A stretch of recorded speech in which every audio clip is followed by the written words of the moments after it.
સ્પંદ સ્પંદ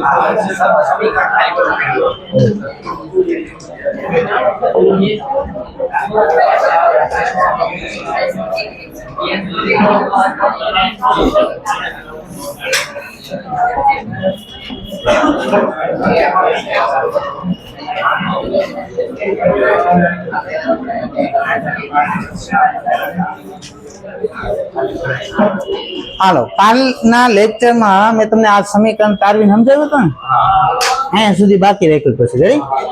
આ સ્પંદનું સમીકરણ છે. શું છે આ? હાલો, હવે આમાં સ્પંદનો કંપ વિસ્તાર કોને કહેવાય? આપણે સમીકરણ લીધું હતું, બે તરંગોનું સંપાતીકરણ કર્યું, એમાં તરંગ y બરાબર a sin ઓમેગા t. તો sin વિધેય હારે ગુણાકારમાં કંપ વિસ્તાર આવે છે. શું આવે છે? આયરો sin વિધેય જાય, તેની ગુણાકારમાં આ પદ આવ્યું જો આવ્યું. આ સ્પંદનો કંપ વિસ્તાર છે. શું છે? હાલો, હવે તમે જોવો છો આ કંપ વિસ્તારની આવૃત્તિ લખી. જો આ આવૃત્તિ છે કંપ વિસ્તારની. શું છે આ? આવૃત્તિ. હવે અહીંયા તમે જો કોસ વિધેય છે. શું છે આ? કોસ વિધેય કેવું હોય? આવું હોય. અહીંથી શરૂ થાય, cos 0 1 થાય ને, અહીંથી શરૂ થાય. કોસ વિધેય જો આવું હોય. એક આવતકાળ પૂરો થયો એનો. આમાં તમે જો કોસ વિધેય એક આવતકાળમાં 2 વાર 0 થાય. જો આ 2 વાર 0 થયું, એક અહીંયા 0 થયું, અહીંયા 0 દેખાણો ને 2 વાર મહત્તમ થાય. એક અહીંયા નીચેની બાજુ મહત્તમ થાય ને એક ઉપરની બાજુ મહત્તમ થાય. હવે મને એમ કહેતો આ આવૃત્તિ છે તો આવતકાળ કેટલો હશે? આ આવૃત્તિ હોય તો ઊંધું કરે તો આવતકાળ થઈ જાય. તો આવતકાળ કેમ લખાય? 2/f1 - f2. આ શું મળ્યો? આવતકાળ. કોનો? કંપ વિસ્તારનો. આ કંપ વિસ્તાર છે આ પદ. તો આવૃત્તિ છે, ઊંધું કરશો એટલે શું થઈ જાય? આવતકાળ. તો એક આવતકાળમાં કેટલી વાર મહત્તમ ન્યૂનતમ થાય? આમ લખાય, એક આવતકાળમાં 2 વાર મહત્તમ થાય. 2 વાર મહત્તમ થયું. તો એકમ સમયમાં કેટલી વાર મહત્તમ થાય? 1 સેકન્ડમાં કેટલી વાર મહત્તમ થાય? પેલી રાશિ મૂકો તો આ બિન ગુણાકાર ભાગાકારમાં જાય તો શું વધે? જો તો આ બિન ગુણાકાર 2 ભાગાકારમાં મૂકો બબે ઉડી જાય, ઉપર વ્યુ જાય. તો શું આવ્યું? કેટલી વાર મહત્તમ થયું? અમને એમ કેતો કંપ વિસ્તાર એકમ સમયમાં આટલી વાર મહત્તમ થાય તો તીવ્રતા આટલી વાર મહત્તમ થાય. I proportional to a square. કંપ વિસ્તાર મહત્તમ થયો તો તીવ્રતા મહત્તમ થાય કે નહીં? આને બોલાય સ્પંદ. શું બોલાય? આ તમે જોયું 1 સેકન્ડની ગણતરી કરેલી છે તો આટલા સ્પંદ સંભળાય તમને પ્રતિ સેકન્ડે. તો પહેલું સૂત્ર લખ્યું હશે સ્પંદનું. જો લખ્યું. બીજો મુદ્દો જો, સ્પંદની સંખ્યા f1 - f2 દેખાણો. ઓકે, હાલો હવે જોઈએ 2 મહત્તમ અથવા ન્યૂનતમ. અથવા પછી 2 લખો પાછા. 2 મહત્તમ આવું આવે. 2 મહત્તમ અથવા 2 ન્યૂનતમ વચ્ચેનો સમય.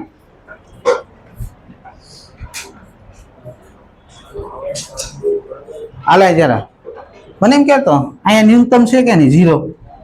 આ કંપ વિસ્તાર 0 થઈ જાય, તીવ્રતા શું થઈ જાય? 0. અહીંયા 0 થઈ જાય તો આ સમય કેટલો થાય? જો તો આ 2 ન્યૂનતમ વચ્ચે સમય કેટલો થાય? કેટલો સમય થાય? આ આવતકાળ છે, અહીંથી અહીંયા સુધીનો આવતકાળ છે કે નહીં? તો અડધો નો થાય? આ t/4 પછી આ t/4 t/4 t/4. તારે આ કેટલું થયું? હા, તો 2 મહત્તમ. તમને આવું પૂછે, દાખલા પૂછાયેલું છે 2 મહત્તમ અથવા 2 ન્યૂનતમ વચ્ચેનો સમય પૂછે તો શું આવશે? કેટલો સમય આવ્યો? 2 ન્યૂનતમ વચ્ચે સમય કેટલો થયો? આ શું છે? આવતકાળ છે.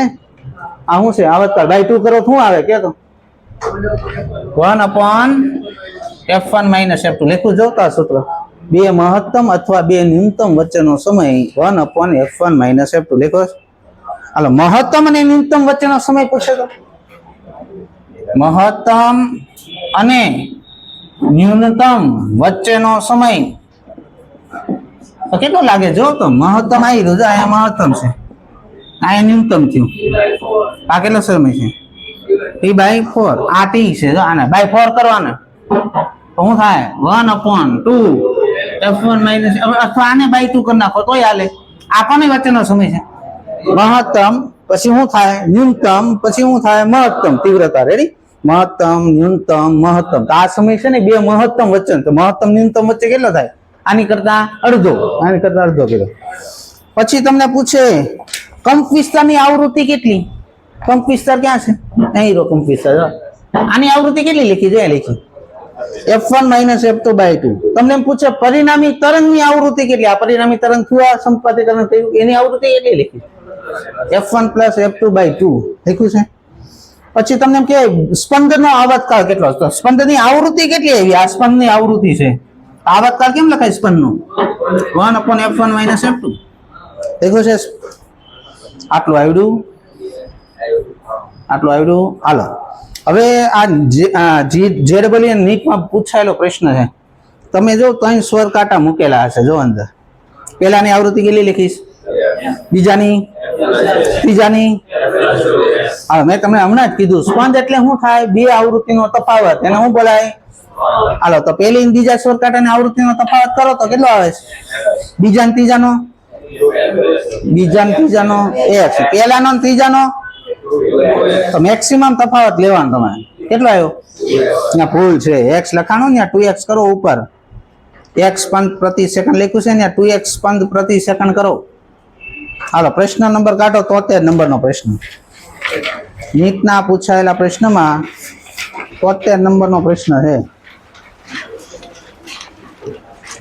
નીટ 2016 અને AIEEE 2009 માં પૂછાયેલો પ્રશ્ન, પેજ નંબર 114. હાલો, તમને 3 આવૃત્તિ આપી છે. કેટલી આપી? n - 1, n અને n+1. હાલો, પહેલાનો બીજાનો ડિફરન્સ કેટલો? 1 નો. બીજાનો ત્રીજાનો 1 નો. પહેલાનો ત્રીજાનો મેક્સિમમ ડિફરન્સ કેટલો આવ્યો? 2. જવાબ ટીક કરો. હાલો, હતા ને આવી જાવ. હવે ધ્યાન રાખો, અહીં ધ્યાન રાખો.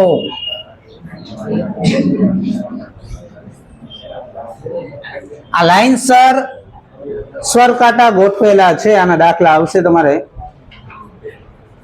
આ પહેલો સ્વર કાંટો, આ બીજો સ્વર કાંટો, ત્રીજો સ્વર કાંટો, ચોથો સ્વર કાંટો, એવી રીતે કેપિટલ N જેટલા સ્વર કાંટા લાઈનસરમાં ગોઠવેલા છે. કેટલા સ્વર કાંટા ગોઠવા? n. પહેલો, બીજો, ત્રીજો, ચોથો, એવી રીતે n સ્વર કાંટા વધતા ક્રમમાં આવૃત્તિમાં ગોઠવેલા છે. દરેક સ્વર કાંટો એના પછીના સ્વર કાંટા સાથે એક સ્પંદ ઉત્પન્ન કરે છે. કેટલા? તો બોલો આવૃત્તિ બોલો. આની f રાખો તો આની કેટલી રાખવી પડે? થઈ ગયો ડિફરન્સ x નો. આની આવૃત્તિ, આની આવૃત્તિ, આની આવૃત્તિ x. આ કેટલો? બીજો સ્વર કાંટો છે તો x ની મલ્ટીપ્લાયમાં 1 છે ગુણાકારમાં. ત્રીજો છે તો 2 ગુણાકારમાં છે. ચોથો છે તો 1 ઓછો ગુણાકારમાં આવે. પેલાને બાદ કરતા પછી 1 ઓછું થાય ને તો આ n મો સ્વર કાંટો છે ગુણાકારમાં આવે. હવે દાખલામાં લખેલું આવશે છેલ્લા સ્વર કાંટાની આવૃત્તિ પહેલા સ્વર કાંટા કરતા 3 ગણી છે કે 5 ગણી છે, એવા દાખલા આવશે. તો છેલ્લા સ્વર કાંટાની આવૃત્તિ કેટલી આવી?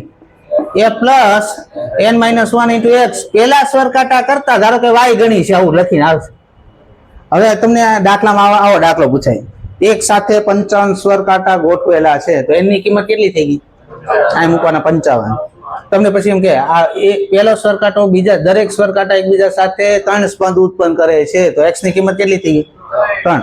પછી આવું લખીને આવશે છેલ્લા સ્વર કાંટાની આવૃત્તિ પહેલા સ્વર કાંટા કરતા 3 ગણી છે તો y ની કિંમત કેટલી થઈ ગઈ? આમાં મૂકી દો એટલે f જ બાકી રહે ખાલી. f એટલે શું મળ્યું? પહેલા સ્વર કાંટાની આવૃત્તિ મળી. પછી દાખલામાં તમને ગમે એની આવૃત્તિ પૂછે, તમને કે 10મા સ્વર કાંટાની આવૃત્તિ લખો તો શું થાય? 10મા સ્વર કાંટાની આવૃત્તિ કેટલા? ચોથાની આ થાય, 10માની કેટલી થાય?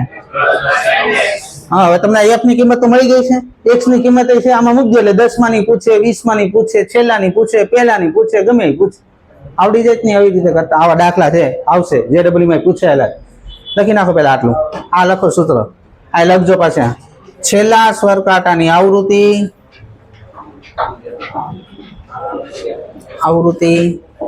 પ્રથમ સ્વર કાંટા કરતા y ગણી છે.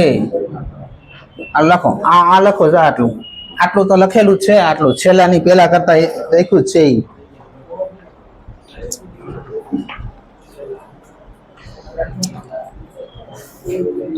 આ આકૃતિ દોર નાખો તો ના ત્રિરાશિ લખો, આવું બધું લખતા રહ્યો ભાઈ, તમને 2 દી યાદ રહે, ત્રીજા દી આ જ નહીં ખબર આ હું કઈ રીતના આવ્યું.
ધ્વનિની પ્રબળતા ડેસિબલમાં મપાય.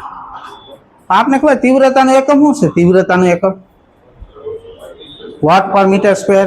આપણે ભણાવ્યું હતું I બરાબર P/A. પાવરનો એકમ વોટ અને ક્ષેત્રફળનો એકમ મીટર સ્ક્વેર. તો તીવ્રતા હોય કેમાં? વોટ પર મીટર સ્ક્વેરમાં. એમાંથી તમારે ડેસિબલમાં કન્વર્ટ કરવું હોય એનું સૂત્ર છે 10 log 10 I/I0. આમાં લાઉડનેસ બીટા વડે દર્શાવ્યું છે, હકીકતમાં એલ વડે દર્શાવે. બુકમાં તમે જોવો ને તો લાઉડનેસ એલ વડે દર્શાવેલું હશે. હવે આ સૂત્રમાં I0 છે ને થ્રેશોલ્ડ તીવ્રતા છે. થ્રેશોલ્ડ તીવ્રતા એટલે શું? આપણો કાન ઓછામાં ઓછી કેટલી તીવ્રતા સાંભળી શકે એને થ્રેશોલ્ડ તીવ્રતા કહેવાય. આપણો કાન ઓછામાં ઓછી 10⁻12 વોટ પર મીટર સ્ક્વેર તીવ્રતા સાંભળી. આની કરતા ઓછી તીવ્રતાનો અવાજ થાય તો તમને સંભળાતો બંધ થઈ જાય. એ અવાજ તમને સંભળાય નહીં. ઓછામાં ઓછી આટલી તીવ્રતા સુધી સાંભળી શકો, 10⁻12 સુધી. હાલો, તમને ધારો કે આવો દાખલો પૂછાણો, એક અવાજની તીવ્રતા 100 વોટ પર મીટર સ્ક્વેર છે, તેનું ડેસિબલ કેટલું થાય? તેનું ડેસિબલમાં રૂપાંતર કરવાનું, મૂકવા મળે એની અંદર કિંમત 10 log 10. કઈ તીવ્રતાનું રૂપાંતર કરવું છે? મૂકવા અહીંયા 10 ની 2 ઘાત થાય ને 100, એટલે આ 10⁻12 ઘાત છે. આ ઉપર એટલે 14 ઘાત થઈ જાય. આ 14 આગળ બી આવે 140. આ 1 થઈ જાય. log 10 base 10 1 થઈ જાય તો કેટલું ડેસિબલ થયું? 140 ડેસિબલ કહેવાય આને. આવું કરવાનું આવે. આવડશે આવું? આ JEE માં આવું પૂછાય છે, એટલે નીટમાં નથી પૂછવાનું, JEE પૂછે. હવે એની પછી આવે રિવર્બરેશન ટાઈમ. આ જૂના સિલેબસમાં નીટમાં એક પ્રશ્ન પૂછાયેલો છે આનો, રિવર્બરેશન ટાઈમ એટલે હું હવે સમજાવું. આ ધ્યાન રાખો. આપણે થિયેટરમાં જઈ મૂવી જોવા, સામે આ થિયેટર છે, સામે પડદો છે, આ એસી છે, સમજો 2 સ્પીકર છે.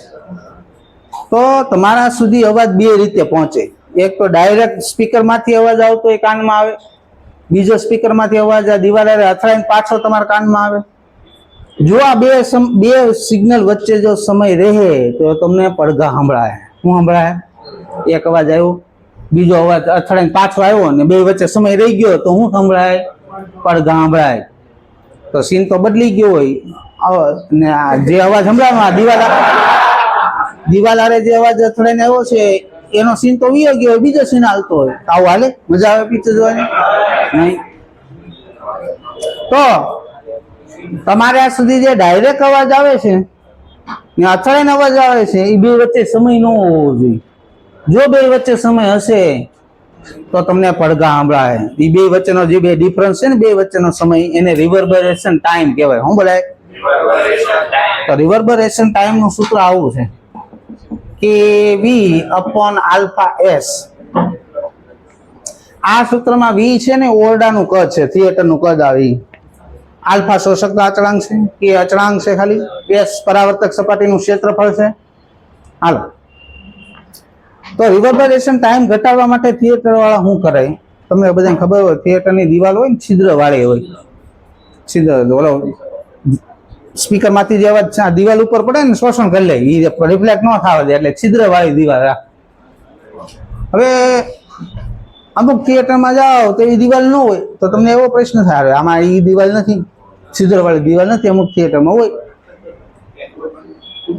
તો હવે નવા સ્પીકરની જેમ એવા નવા સાધનો નીકળ્યા. સ્પીકર શું કરે? સાઉન્ડ બહાર કાઢે. એવા બીજા સાધનો છે જે એની પર ધ્વનિ સિગ્નલ પડશે ને એટલે શોષણ કરી લે. શું કરી લે? શોષણ. સાઉન્ડ એબ્ઝોર્બ કહેવાય. આ દુબઈની જાઓ તમે તો એને રોડ ઉપર લગાવેલા હોય, હોર્ન વગાડે તો એનું ધ્વનિ પ્રદૂષણ આજુબાજુ ફેલાય નહીં એટલે લગાવે રોડ ઉપર.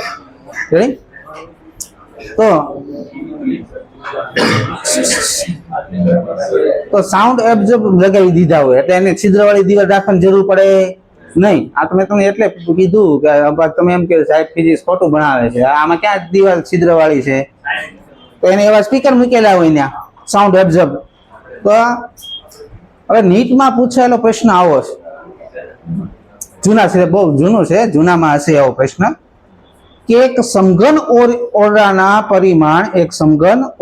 પરિમાણ બમણા કરવામાં આવે તો રિવર્બરેશન ટાઈમ કેટલા ગણો થાય? હાલો અહીં ધ્યાન રાખ. અહીં તમને કીધું આ સૂત્રમાં V શું છે? ઓરડાનું કદ. સમઘન ઓરડો હોય કદ કેટલું થાય? L3. આ તો અચળાંક છે ભાઈ. S છે પરાવર્તક સપાટીનું ક્ષેત્રફળ છે. ક્ષેત્રફળ કેટલું થાય સમઘનનું? 6L² થાય. આ 1L², આ 1L વધશે, 6 તો અચળ છે તો T proportional to L થઈ જાય. પરિમાણ બમણા કર્યા તો રિવર્બરેશન ટાઈમ કેટલો થઈ જાય? બમણો. આવી ગયો જવાબ. આ પૂછાયેલો દાખલો છે નીટમાં, AIPMT હતી ને ત્યારે બા પૂછાનો દાખલો. જવાબ આવે બમણું. બસ થિયરીમાં તમારે આટલી થિયરી કરવાની છે વેવ્સની. હવે આપણે MCQ ની વાત કરવી. આ લખવું એટલે લખી નાખો જેને ઈચ્છા હોય.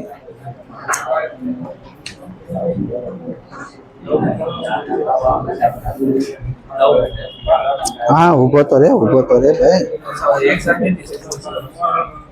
આ રવિવારે પરીક્ષા 11મું ધોરણ આખું છે રવિવારે, એટલે આ રવિવાર નહીં, આ તો તમને આપી દીધું.